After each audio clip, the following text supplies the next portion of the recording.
भारत की विदेश नीति में एक बहुत ही दिलचस्प और कह सकते हैं कि एक हैरान करने वाला मोड़ आया है। एक समय था जब भारत तालिबान को एक अछूत मानता था, उससे कोई वास्ता नहीं रखना चाहता था, और आज देखिए भारत उसी तालिबान के साथ मिलकर काम कर रहा है। तो सवाल ये है कि दशकों की दुश्मनी को भुलाकर इस नई दोस्ती की ये कहानी शुरू कैसे हुई? इस पूरी कहानी को समझने के लिए हम इसे 5 हिस्सों में देखेंगे। सबसे पहले हम बात करेंगे भारत की सॉफ्ट पावर की जीत के बारे में। फिर हम 2021 के उस रणनीतिक झटके पर नजर डालेंगे जिसने सब कुछ बदल कर रख दिया। इसके बाद देखेंगे कि कैसे एक सतर्कता के साथ फिर से जुड़ाव शुरू हुआ। फिर हम तालिबान के साथ व्यवहार की हकीकत को समझेंगे और आखिर में हम विश्लेषण करेंगे कि इस नए भू राजनीतिक खेल के मायने क्या हैं। तो चलिए कहानी की शुरुआत से शुरू करते हैं। पहला पड़ाव, भारत की सॉफ्ट पावर की जीत। ये कहानी है दशकों तक बनाई गई दोस्ती और विश्वास की। जरा सोचिए, 2001 के बाद जब अफगानिस्तान को फिर से खड़ा करने की बात आई तो भारत एक बड़े मददगार के तौर पर सामने आया। उसने $3 अरब की एक बहुत बड़ी रकम की मदद का वादा किया। अब देखिए, ये सिर्फ एक नंबर नहीं था। इस पैसे ने हकीकत में लोगों की जिंदगी बदली। सलमा बांध बना जिससे बिजली और पानी मिला, जरांच डेलाराम हाईवे जैसी सड़कें बनी और काबुल में नया संसद भवन भी भारत की मदद से ही बना। लेकिन भारत का असर सिर्फ सड़कों और इमारतों तक ही नहीं था। ये एक गहरा सांस्कृतिक रिश्ता था। आपको जानकर हैरानी होगी कि 2019 के एक सर्वे के मुताबिक करीब 59% अफगान मनोरंजन के लिए भारतीय फिल्में देखना पसंद करते थे। मतलब बॉलीवुड सिर्फ एंटरटेनमेंट नहीं था, बल्कि दोनों देशों को जोड़ने वाला एक बहुत मजबूत धागा बन गया था। और इस दोस्ती को अफगानिस्तान के पूर्व राष्ट्रपति हामिद करज़ई के शब्दों से बेहतर कौन बता सकता है। उन्होंने कहा था, पाकिस्तान एक जुड़वा भाई है तो भारत एक महान दोस्त, एक जिगरी दोस्त है। भारत ने कभी उनके मामलों में दखल नहीं दिया, बस विकास पर ध्यान दिया, और इसी वजह से उसने अफगान लोगों का दिल जीत लिया और हर मौसम के दोस्त का दर्जा हासिल किया। लेकिन फिर सब कुछ बदल गया। अब हम कहानी के दूसरे हिस्से पर आते हैं।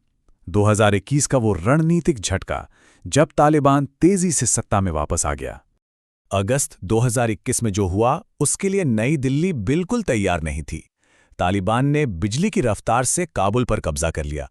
15 अगस्त को जैसे ही तालिबान काबुल में घुसा, भारत ने एक तरह से घबराकर अपने दूतावास, अपनी कॉन्सुलर सेवाएं, सब कुछ पूरी तरह से बंद कर दिया।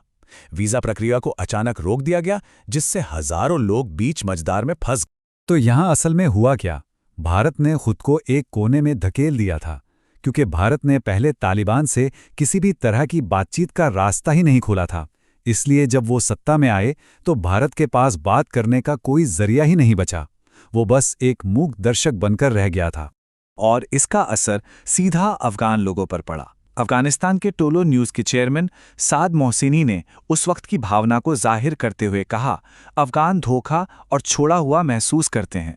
मुझे समझ नहीं आता कि वो पूरे अफगान लोगों को क्यों सजा दे रहे हैं। इससे पता चलता है कि कितने अफगानों को कितनी गहरी निराशा हुई थी। उन्हें लगा कि उनके दोस्त भारत ने सबसे मुश्किल वक्त में उनका साथ छोड़ दिया। लेकिन ये दूरी हमेशा के लिए नहीं रह सकती थी। तो चलिए अब तीसरे पड़ाव पर चलते हैं। एक सतर्कता भरा पुनः जुड़ाव, यानी अलग थलग रहने से लेकर व्यवहारिक बातचीत तक का सफर। भारत ने बहुत ही धीरे धीरे और सोच समझकर कदम बढ़ाने शुरू किए। पहला कदम, कतर में भारतीय राजदूत ने दोहा में तालिबान के एक प्रतिनिधि के साथ पहली बार आधिकारिक तौर पर मुलाकात की।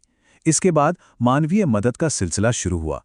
हजारों टन अनाज, दवाइयां और जरूरी सामान भेजा गया। और फिर हालात पर नजर रखने के लिए काबुल में भारतीय दूतावास में एक छोटी तकनीकी टीम को वापस भेजा गया।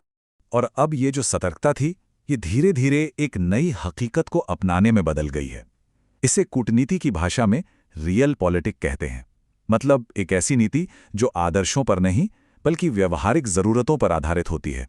तो अब हम चौथे हिस्से में हैं, तालिबान के साथ व्यवहार और इस नई रियल पॉलिटिक का उदय। यह स्लाइड भारत की नीति में आए जमी आसमान के फर्क को दिखाती है। पुराना रुख क्या था?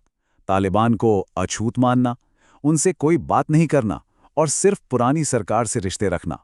और नया रुख, बिल्कुल व्यवहारिक जुड़ाव, बैठ के करना, मदद देना और यहां तक कि उनके राजनयिकों के लिए भी जगह बनाना।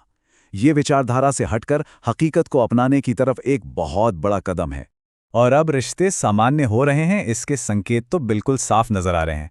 कुछ ही हफ्ते पहले अफगान विदेश मंत्री दिल्ली में थे और तब से कई और मंत्री भी भारत का दौरा कर चुके हैं। और अब सबसे बड़ा और ताज़ा कदम यह है कि तालिबान ने नूर अहमद नूर को भारत में अपना नया चार्ज अफेयर्स नियुक्त किया है, जो कि भारत में अफगानिस्तान के सबसे बड़े राजनयिक होंगे। तब सबसे बड़ा सवाल ये उठता है कि भारत आखिर ये सब कर क्यों रहा है। ये हमें हमारे अंतिम खंड पर लाता है, एक नया भू राजनीतिक खेल। देखिए, भारत के इस नीतिगत बदलाव के पीछे कई बड़ी रणनीतिक मजबूरियां हैं, जैसा कि मोहम्मद रियाज जैसे विशेषज्ञ भी अपने अकादमिक काम में इस पर जोर देते हैं। पहली वजह, इस क्षेत्र में पाकिस्तान और चीन के बढ़ते प्रभाव को संतुलित करना। दूसरी, अपने 3 अरब डॉलर से ज्यादा के निवेश को बचाना। तीसरी, ईरान के चाबहार बंदरगाह के जरिए मध्य एशिया तक अपनी पहुंच बनाए रखना। और आखिर में क्षेत्रीय सुरक्षा और आतंकवाद से जुड़ी चिंताओं को दूर कर। और अगर भारत ऐसा नहीं करता तो क्या होता? पूर्व राजनायक विवेक कारचू की ये बात इस हकीकत को बहुत अच्छे से सामने रखती है। उन्होंने कहा था कि नई दिल्ली की काबुल के साथ खुले तौर पर निपटने में जो हिचकिचाहट थी, उसकी वजह से हमने वो सारी सद्भावना खो दी जो दशकों में कमाई थी। मतलब साफ है, और ज्यादा हिचकिचाने का कोई विकल्प नहीं था। उससे सिर्फ हमारे क्षेत्रीय प्रतिद्वंदियों को ही फायदा होता। तो आखिर में हम उसी बड़े सवाल पर वापस आते हैं जो भारत की नई नीति के केंद्र में है। क्या अफगानिस्तान में व्यवहारिकता ने पिछले सिद्धांतों पर पर्दा डाल दिया है? भारत को अपने जरूरी रणनीतिक हितों और मानवाधिकारों की गंभीर चिंताओं, खासतौर पर महिलाओं की शिक्षा पर लगे प्रतिबंध के बीच संतुलन कैसे बनाना होगा, ये तो आने वाला वक्त ही बताएगा। ये एक ऐसा सवाल है जिसका जवाब हमें आने वाले सालों में मिलेगा।